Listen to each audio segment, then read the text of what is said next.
Hello. Good morning students. आ जाओ मेरे शेरों शेरनियों, झांसी की रानियों। हम पढ़ रहे हैं, अब लास्ट अपने पढ़ा था नील्स बोर का परमाणु मॉडल के बारे में पढ़ा था, और बोर के बाद अपने हम पढ़ेंगे मेंडलीव की आवर्त सारणी के बारे में। टाइम बचाने के लिए मैंने पहले से ही आपके लिए तैयार कर दिया है ताकि कम टाइम में ज्यादा काम हो जाए अपना। तो देखिए, बैठ जाइए, पेन कॉपी किताब सामने लेकर के, और सबसे पहला क्वेश्चन आप यही लिखिए मेरे शेरनियों, झांसी की रानियों, आ जाइए। सबसे पहला क्वेश्चन लिखिए, सर्वप्रथम आवर्त सारणी बनाने का श्रेय किसे दिया जाता है? फर्स्ट ऑफ ऑल, सबसे पहला क्वेश्चन आपके सामने है कि सर्वप्रथम आवर्त सारणी बनाने का श्रेय किसे दिया गया? तो आंसर है आपके सामने मेंडलीव। आप चाहो तो वीडियो को पॉज करके लिख सकते हो, वीडियो को रोक के लिख सकते हो। ठीक है, पहला क्वेश्चन आपका कंप्लीट हो गया होगा कि सर्वप्रथम आवर्त सारणी बनाने का श्रेय किसे दिया जाता है? मेंडलीव। इंपॉर्टेंट क्वेश्चंस कर लेना, फूल पत्ती लगा लेना। फूल पत्ती का मतलब इंपॉर्टेंट क्वेश्चन है। ठीक है, नेक्स्ट देखिए, अगला क्वेश्चन लिखिए नेक्स्ट क्वेश्चन लिखिए, मेंडलीव ने आवर्त सारणी को, वापस देखिए क्वेश्चन लिखिए, मेंडलीव ने आवर्त सारणी को किस क्रम में व्यवस्थित किया? मेंडलीव ने आवर्त सारणी में तत्वों को किस क्रम में व्यवस्थित किया? वापस बोल रहा हूं एक बार फिर से, ध्यान से। मेंडलीव ने आवर्त सारणी में तत्वों को किस क्रम में व्यवस्थित किया? दूसरा क्वेश्चन हो चुका है आपका। दूसरा क्वेश्चन का आंसर है परमाणु भार के बढ़ते हुए क्रम में व्यवस्थित किया। हो गया आपका दूसरा क्वेश्चन, परमाणु भार के बढ़ते हुए क्रम में व्यवस्थित किया। मेंडलीव ने अपनी जो आवर्त सारणी बनाई है, मेंडलीव ने जो आवर्त सारणी बनाई है वो परमाणु भार के बढ़ते हुए क्रम, यानी जो तत्वों के परमाणु भार है, यानी जो परमाणु है उन परमाणु के भार जो बढ़ते क्रम में है, उनके अनुसार ये उन तत्वों को व्यवस्थित किया आवर्त सारणी में। दो क्वेश्चन हो चुके हैं। अब देखिए, जब मेंडलीव ने, आगे बता रहा हूं, क्वेश्चन हो चुका है, इसके साथ में आप ज्वाइंट करके लिख सकते हो आंसर को, कि जब मेंडलीव ने परमाणु भार के बढ़ते हुए क्रम में व्यवस्थित किया, तब उन्हें निश्चित अंतराल के बाद तत्वों के समान गुणों में पुनरावृत्ति मिली। समान गुणों में पुनरावृत्ति का मतलब क्या? नहीं समझ में आया? अपन ने न्यूलैंड का अष्टक नियम पढ़ा है। न्यूलैंड का अष्टक नियम क्या कहता है? न्यूलैंड का अष्टक नियम कहता है कि पहला तत्व अपने 8वें तत्व से समानता रखता है, यानी पहला तत्व सा रे गा मा पा धा नी सा आपस। तो न्यूलैंड का अष्टक नियम कहता है कि जो पहला तत्व है उसके 8वें तत्व से समानता रखता है। वही बात ये कह रहा है कि जब मेंडलीव ने परमाणु को आवर्त सारणी में बढ़ते भार के क्रम में जमाया, तो उसे पता चला कि एक निश्चित अंतराल, अब उसने ये नहीं बताया कि 8वें तत्व के बाद या 9वें तत्व के बाद या 12वें तत्व के बाद, ऐसा कुछ नहीं बताया। उसने इतना बताया कि निश्चित अंतराल के बाद तत्वों के समान गुणों में पुनरावृत्ति होती है। तत्वों के क्या होती है? समान गुणों में पुनरावृत्ति, मतलब वापस उसके गुण वाला उसके समान अंतराल में आ जाता है। ठीक है, कोई दिक्कत नहीं। अब देखिए अगला क्वेश्चन, मेंडलीव के आवर्त नियम को परिभाषित कीजिए। क्वेश्चन है आपका, मेंडलीव के आवर्त नियम को परिभाषित कीजिए। इंपॉर्टेंट क्वेश्चन कर लेना मेरे झांसी की रानियों, शेरों शेरनियों, बहुत इंपॉर्टेंट है ये समझ में आएगा तभी इसके बाद आधुनिक सारणी समझ में आएगी। देखिए, तत्वों के आवर्त नियम, देखिए तत्वों के गुणधर्म, मान तत्वों के गुण, गुण कौन से? भौतिक गुण और रासायनिक गुण दोनों। ठीक है, तत्वों के गुणधर्म उनके परमाणु भारों के आवर्ती फलन होते हैं। ये जो लाइन मैंने ऊपर बताई है ना, वो लाइन नीचे लिखी, बस थोड़ी सी लैंग्वेज का फर्क है और कोई फर्क नहीं। देखिए, मैंने ऊपर कहा था कि निश्चित अंतराल के बाद तत्वों के समान गुणों में क्या होती है? पुनरावृत्ति। अब एक बात आती गुणधर्म की। गुणधर्म का मतलब है गुण, रासायनिक गुण और भौतिक गुण। तत्व के रासायनिक गुण और भौतिक गुण, ठीक है। उनके परमाणु यानी तत्व के गुणधर्म, उनके परमाणु भार यानी तत्व के परमाणु भार के आवर्ती फलन होते हैं, मतलब पुनरावृत्ति होती है उनकी। परमाणु भार के तत्व के परमाणु भार उनके गुणों के आवर्ती फलन। गुणों के आवर्ती फलन का मतलब होता है कि एक तत्व के गुणधर्म जब समान अंतराल के बाद वापस उसी के गुण जैसा दूसरा आता है, उसी के गुण जैसा कैसा आता है, जैसे मान लो ए है, ठीक है ना, ए है, ए क्या है, एक तत्व है। सपोज कीजिए ए क्या है, एक तत्व है, इसका गुण है कि ये लाल है, इसका गुण क्या है, लाल है। अब समान दूरी पर, इसी के समान दूरी पर, और इसका परमाणु भार भी मान लो, इसका परमाणु भार 7 है। एक सपोज कर लो ए तत्व है और इसका रंग कैसा है, इसका रंग है लाल और इसका भार है 7। इसी कुछ दूरी पर, मतलब कुछ और आगे बढ़ने पर इसी के जैसा एक और तत्व आता है, इसको भी एक कहते हैं अपन। एक और तत्व आता है, इसका रंग भी कैसा होता है, लाल, और इसका परमाणु भार भी लगभग परमाणु भार मान लो 14 है। तो इसका दुगना हुआ ना, दूरी होने पर दुगना हो गया, हुआ या नहीं हुआ, ये ए फॉर एप्पल है ना। तो क्या हो गया, ये आवृत्ति फलन हो गया, मतलब ए के गुण जैसा वापस ए आ गया, इसे बोलता है आवृत्ति फलन। आई थिंक आपको समझ में आया होगा, ठीक है। फिर भी अगर नहीं समझ में आया तो इस परिभाषा को रट जरूर लेना, बहुत इंपॉर्टेंट परिभाषा है। तत्वों के गुणधर्म उनके परमाणु भार के आवर्ती फलन, कहां से ध्यान रखना, परमाणु भार के आवर्ती फलन होते हैं क्या, तत्वों के गुण। मेरे साथ रिपीट की, याद हो जाएगा। क्या है आवृत नियम, आवृत का मतलब आवर्ती, आवर्ती फलन क्या है, आवर्ती फलन परमाणु भार, परमाणु भार के आवर्ती फलन क्या, तत्वों के गुणधर्म। बस इतना इजी था। नेक्स्ट देखिए, अब देखिए आवर्त सारणी, क्वेश्चन लिखिए, मेंडलीव की आवर्त सारणी को समझाइए। मेंडलीव की आवर्त सारणी को समझाइए, लिख दिया क्वेश्चन आपने, ठीक है। दूसरा क्वेश्चन और लिखिए, दूसरा क्वेश्चन लिखिए, मेंडलीव की आवर्त सारणी में, मेंडलीव की आवर्त सारणी में आवर्त और वर्ग की संख्या लिखिए। मेंडलीव की आवर्त सारणी में आवर्त और वर्ग की संख्या लिखिए। आपके आंसर मिलते जाएंगे। आपके दो क्वेश्चन हो गए। पहला क्वेश्चन था आपका मेंडलीव की आवर्त सारणी को समझाइए, और दूसरा क्वेश्चन था आपका कि मेंडलीव की आवर्त सारणी में आवर्त और वर्ग की संख्या बताइए। हो गया, पढ़ते हैं। देखिए, ये है आपकी मेंडलीव की आवर्त सारणी। अब जरा पहले इधर देखिए, मेंडलीव ने क्या किया, मेंडलीव ने ऐसे 8 खड़े खाने लिए। क्या लिए, 8 खड़े खाने। देखिए 1 2 3 4 5 6 7 8 हो गया ना 8। अब बोले सर यहाँ तो 7 ही लिखा, ये लो 8 लिख देता हूं, कोई दिक्कत, ठीक है। मेंडलीव ने क्या किया, 8 खड़े खाने लिए, और इन खड़े खानों को क्या कह दिया, वर्ग कह दिया। क्या कह दिया, वर्ग। तो आपको जो खड़े खाने हैं वर्ग की संख्या आ गई होगी। वर्ग कितने हैं, 8। वर्ग की संख्या कितनी है, 8।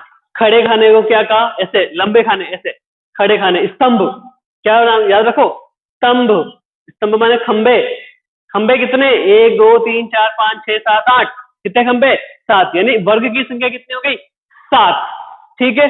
और वर्ग को कितने भागों में बांटा है, 2 भागों में। देखो A B A B A B A B A B, यानी हर वर्ग को 2 भागों में बांटा है, ए और बी। Is that clear. वर्ग की संख्या होगी, तो आप लिखोगे वर्ग की संख्या 8 है और इन्हें 2 उपवर्ग में बांटा गया है, ए और बी में।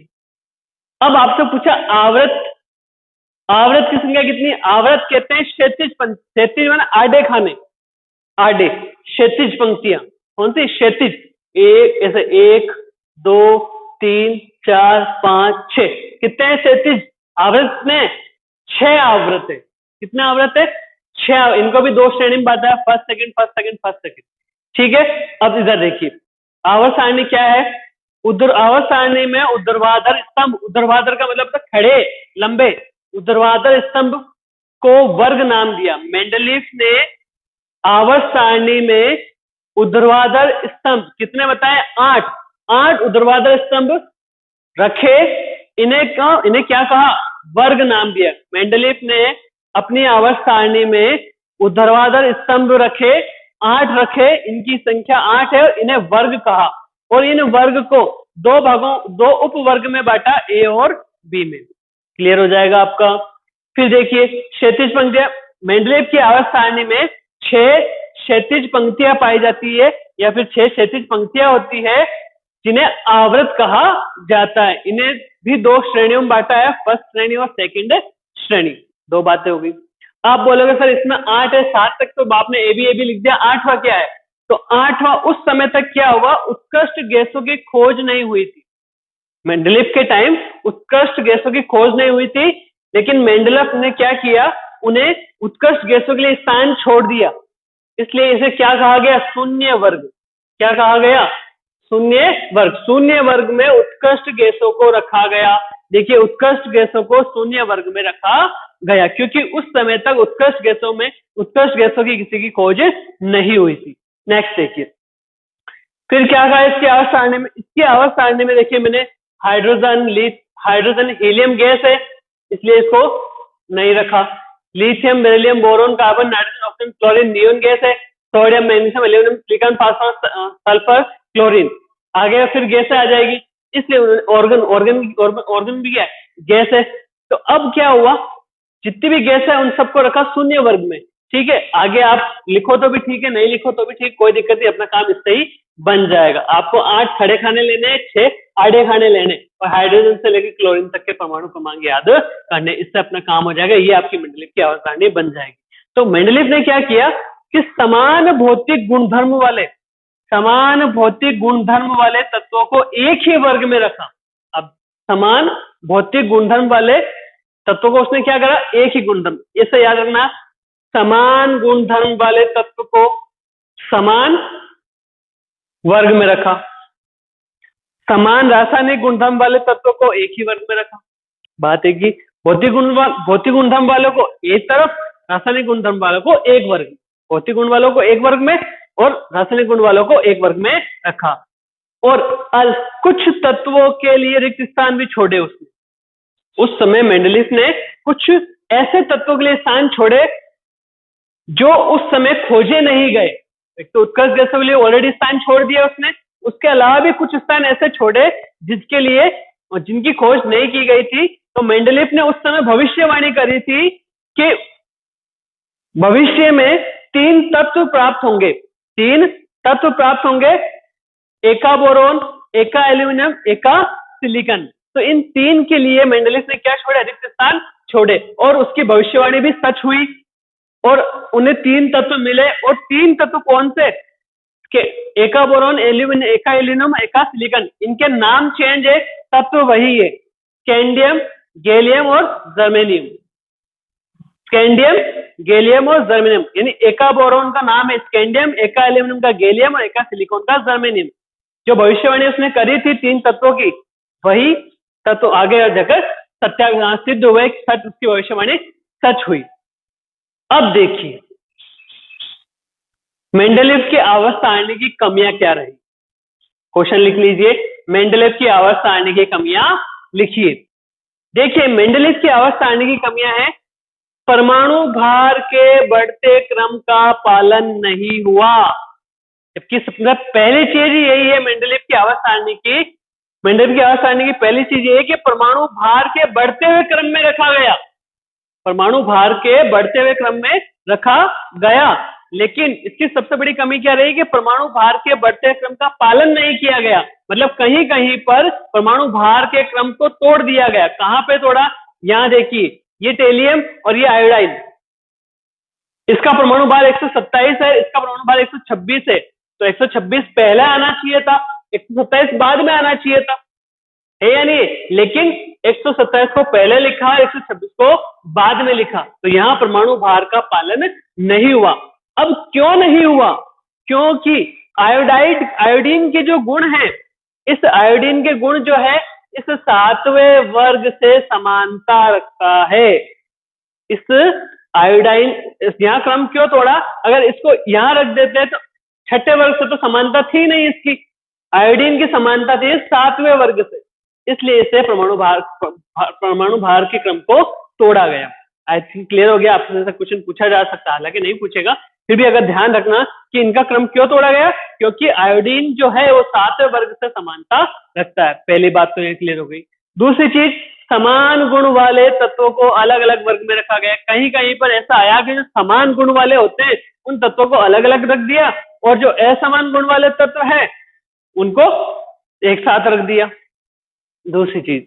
तीसरी चीज है हाइड्रोजन का स्थान निश्चित नहीं। हाइड्रोजन तो खुद एक गैस है, हाइड्रोजन का स्थान अभी तक मेंडलीफ ने निश्चित नहीं किया कि हाइड्रोजन यहाँ पाया जाएगा या हाइड्रोजन यहाँ पाया जाएगा, क्योंकि उत्कृष्ट गैसें तो यहाँ होनी चाहिए थी, गैसों का नियम तो यहाँ रखा गया, तो अभी तक उसका स्थान निश्चित नहीं। और समस्थानिकों को स्थान नहीं दिया गया। समस्थानिक क्या होता है? हाइड्रोजन के 3 होता है, ड्यूटेरियम, ट्राइटेरियम, है ना, अवपरमाणु होते हैं 3। तो इन समस्थानिक में क्या होता है? परमाणु क्रमांक तो समान रहता है, परमाणु क्रमांक तो समान रहता है, ठीक है। समस्थानिकों को स्थान नहीं दिया, समस्थानिकों में परमाणु क्रमांक समान रहता है, ये ध्यान रखना। तो 4 कमियां हो गई इसकी, किसकी? मेंडलीफ की 4 कमियां। पहला, परमाणु भार के बढ़ते क्रम का पालन नहीं। दूसरा, समान गुणों वालों को अलग अलग वर्ग में रखा गया, असमान गुणों वालों को एक ही वर्ग में रखा गया, हाइड्रोजन को स्थान नहीं और समस्थानिकों को स्थान नहीं दिया गया।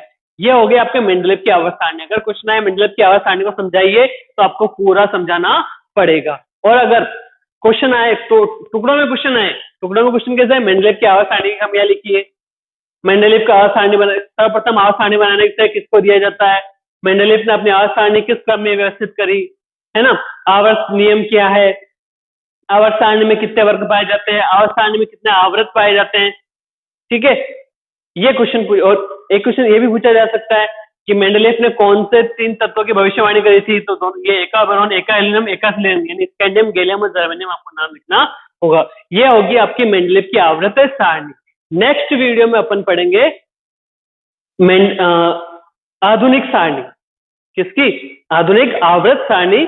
ये मोजले की है, मोजले की आधुनिक सारणी। मोजले में अपन मौज लेंगे, मजा आएगा अपने को आवर्त सारणी में। कोई टेंशन नहीं है, बहुत इजी है, इंपॉर्टेंट है, फूल पत्ती लगा लेना वाली, ठीक है मेरे शेयर और शेयर। नेक्स्ट क्लास में फिर अपन मिलेंगे, और झांसी की रानी तैयार रहना अगली क्लास के लिए, और स्माइल के साथ पढ़ते रहे, ठीक है। Thank you. नेक्स्ट वीडियो में और मिलते हैं, रिटर्न वर्क करते रहे। धन्यवाद।